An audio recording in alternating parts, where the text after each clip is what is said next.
Hello friends, welcome to my science Guru MCQ classes. तो इस class में हम केमिकल इक्वेशंस एंड रिएक्शंस जो कि क्लास 10 का चैप्टर है उसका पार्ट 8 करेंगे। तो चलिए देखते हैं question number 1। Which of the following is not a balanced chemical equation. तो जो हमारे पास ऑप्शन है 4, उसमें से कौन सा जो है वो बैलेंस्ड केमिकल इक्वेशन नहीं है। तो आंसर होगा Fe solid plus Cl2 gas give rise to FeCl2 solid.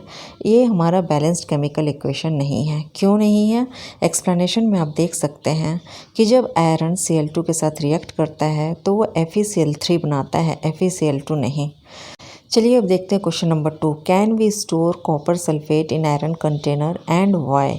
क्या हम कॉपर सल्फेट को आयरन कंटेनर में स्टोर रख सकते हैं? अगर यस है तो क्यों और नो है तो क्यों। तो आंसर में देखिए 4 ऑप्शन है, तो उसमें हमारा आंसर होगा नो। क्यों नहीं हम रख सकते हैं? क्योंकि reaction will take place between iron and copper sulphate and iron will displace copper from copper sulphate. तो जब हम उसको किसी आयरन कंटेनर में रखेंगे तो आयरन क्या होगा, कॉपर सल्फेट के साथ रिएक्ट हो जाएगा। फिर चूँकि आयरन ज़्यादा रिएक्टिव है तो वो कॉपर को उसके सल्फेट से डिस्प्लेस कर देगा। दैट्स वाई हम कॉपर सल्फेट को आयरन कंटेनर में नहीं रख सकते हैं, क्योंकि वो आयरन के साथ रिएक्ट हो जाता है। चलिए अब देखते हैं question number 3। The order of SO2 gas. SO2 gas का जो स्मेल ऑर्डर है वो क्या है? पंजेंट है या स्वीट स्मेलिंग है या फुल स्मेलिंग है या ऑर्डरलेस है? तो आंसर होगा पंजेंट। चलिए देखते हैं एक्सप्लेनेशन में। सल्फर डाइऑक्साइड, SO2 को सल्फर डाइऑक्साइड भी कहते हैं। वो एक केमिकल कंपाउंड है जिसका फॉर्मूला SO2 है। ये एक टॉक्सिक गैस होता है with a pungent irritating smell.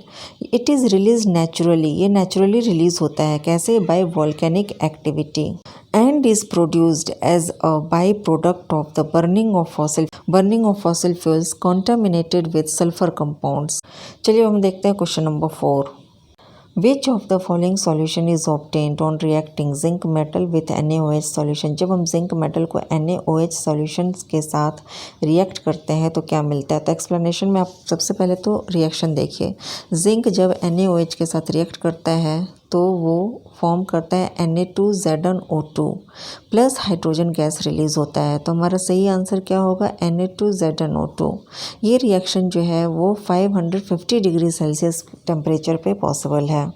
चलिए देखते हैं क्वेश्चन नंबर 5। तो zinc carbonate undergoes X। Zinc carbonate के साथ कोई प्रोसेस हो रहा है, उस प्रोसेस का नाम है X, ठीक है। तो वो जब उस प्रोसेस के दौर से गुजरता है तो देता है ZnO प्लस CO2। तो ये जो X वो क्या सिम्बोलाइज करता है?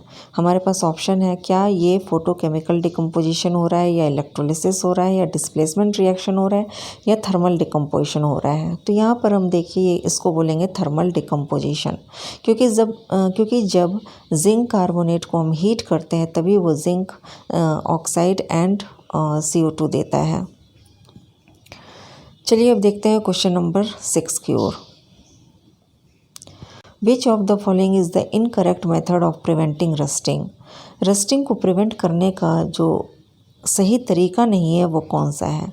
आयरन आर्टिकल्स को हम प्लास्टिक से कवर कर दें, आयरन आर्टिकल्स को पेंट कर दें, गैल्वेनाइज्ड आयरन पाइप्स को यूज़ करें वाटर सप्लाई के लिए, या मशीन पार्ट्स को ऑयल या ग्रीस करें।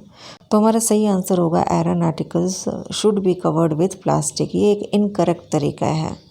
तो चलिए एक्सप्लेनेशन में देखते हैं। The most common method of preventing the rusting of iron is to coat its surface with paint और अप्लाई ग्रीस ऑयल और वैनिश।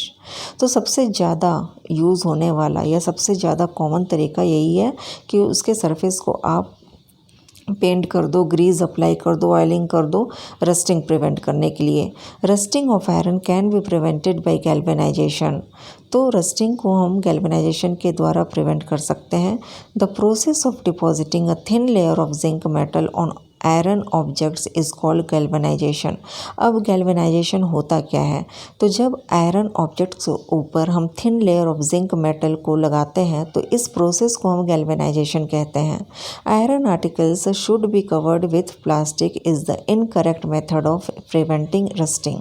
उसके आयरन मेटल्स को प्लास्टिक से कवर कर दो और वो रस्टिंग नहीं करेगा, ये बिल्कुल गलत तरीका है। चलिए अब देखते हैं question number 7। Which of the following is not an example of chemical change. इसमें से कौन सा जो है प्रोसेस वो केमिकल चेंज नहीं है। नंबर 1 है रस्टिंग ऑफ आयरन, नंबर 2 है digestion of food in our body, number 3 है milk changes to curd, number 4 है changing of water to water vapour. तो आप यहाँ पे एक्सप्लेनेशन में देखिए वाटर वेपर जो है वो अगेन वाटर में कन्वर्ट हो सकता है, इसलिए ये एक क्या है, एक फिज़िकल चेंज है, ये केमिकल चेंज नहीं है। चलिए अब देखते हैं क्वेश्चन नंबर 8 की तरफ। Which is the formula of magnesium nitride. Magnesium nitride का फार्मूला क्या है। Mg3n2 MgNO3 का होल 2 Mg2n3 या MgNO2 का होल 2। तो हमारा सही आंसर होगा Mg3n2। क्यों? क्योंकि मैग्नीशियम का जो वैलेंसी है वो 2 होता है, नाइट्रोजन का 3 होता है, इसलिए जो फार्मूला बनता है वो Mg3n2 बनता है। चलिए देखते हैं क्वेश्चन नंबर 9 की तरफ। What happens when hydrogen combines with oxygen in the presence of an electric current. क्या होगा जब हाइड्रोजन जो है वो ऑक्सीजन के साथ कंबाइन होगा इलेक्ट्रिक करंट के प्रेजेंस में। तो हमारा जो ऑप्शन दिया हुआ है वो है H2O फॉर्म होगा या H2O2 हाइड्रोजन पेरोक्साइड फॉर्म होगा या हाइड्रोजन गैस या ऑक्सीजन गैस फॉर्म होगा। तो हमारा करेक्ट आंसर होगा कि वाटर फॉर्म होगा। चलिए देखते हैं question number 10। Magnesium ribbon Burns with a dazzling flame in air that is oxygen and changes into white substance magnesium oxide. तो मैग्नीशियम का यहाँ पे क्या हो रहा है, अगर मैग्नीशियम रिबन को बर्न करें तो वो मैग्नीशियम ऑक्साइड दे रहा है। तो मैग्नीशियम एक्चुअली उसके साथ क्या हो रहा है, क्या मैग्नीशियम जो है रिएक्शन में रिड्यूस हो जा रहा है, क्या मैग्नीशियम जो है ना ही ऑक्सीडाइज हो रहा है ना ही रिड्यूस हो रहा है, क्या मैग्नीशियम जो वो रिएक्शन में ऑक्सीडाइज हो रहा है, क्या मैग्नीशियम में ऑक्सीडाइज्ड एंड रिड्यूस दोनों साथ में हो रहा है। तो चलिए देखते हैं एक्सप्लेनेशन में। मैग्नीशियम जो है वो जब ऑक्सीजन के साथ कंबाइन होता है तो वो मैग्नीशियम ऑक्साइड फॉर्म करता है और इस वजह से मैग्नीशियम जो है वो ऑक्सीडाइज्ड हो रहा है रिएक्शन में। तो हमारा जो करेक्ट आंसर होगा वो होगा ऑक्सीडाइज्ड इन द रिएक्शन।